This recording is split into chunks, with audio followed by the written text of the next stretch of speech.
दोस्तों, मैं आपसे जानना चाहता हूं कि पूरे देश के अंदर में इस समय जो केंद्र में बीजेपी की सरकार है और देश के कई हिस्सों में बीजेपी की सरकार है। अगर मैं बिहार की भी बात करूं तो वहां पर भी एनडीए की सरकार है। उसके खिलाफ में कौन सा मुख्य विपक्षी दल है जो जन विरोधी नीतियों के खिलाफ में सड़कों पे, विधानसभा में या देश के अंदर में भी कौन सा ऐसा विपक्षी दल है जो भारतीय जनता पार्टी के खिलाफ में मुखरता से आवाज़ उठाता है, जनता की आवाज़ उठाता है।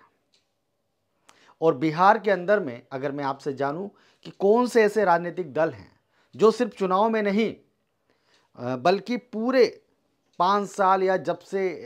एनडीए की सत्ता है, सरकार है, तब से लगातार जनता के बीच में जो विपक्षी दल जा रहा है, जनता की आवाज़ को उठा रहा है, लाठियां खा रहा है और जो भी कर रहा है, जिसे आप राजनीति भी कह सकते हैं, जो अपने मतदाताओं जो उनके कार्यकर्ता हैं उनसे बात कर रहा है, जो बूथ लेवल की कमेटियों में लगातार सक्रिय है, जो सोशल मीडिया में सक्रिय है, जिसके मीडिया में प्रवक्ता हैं, ऐसा कौन सा दल है? और ऐसे कौन से दल हैं वो आपको पहचानना पड़ेगा, चिन्हित करना पड़ेगा, जो सिर्फ चुनाव में ही अपने कैंडिडेट खड़ा कराते हैं और चुनाव में ही अपने जनसभाएं करते हैं।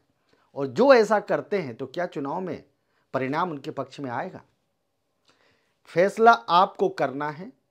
कि जो जनहित के मुद्दे को लगातार उठा रहा है, सिर्फ चुनाव में नहीं, ये बात याद रखिएगा, जनहित के मुद्दों को जो लगातार उठा रहा है और इस चुनाव में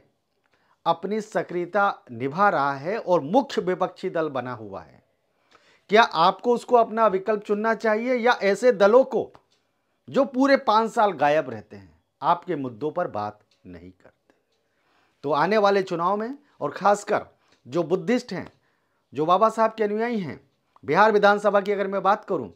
वहां पर जो उनके लिए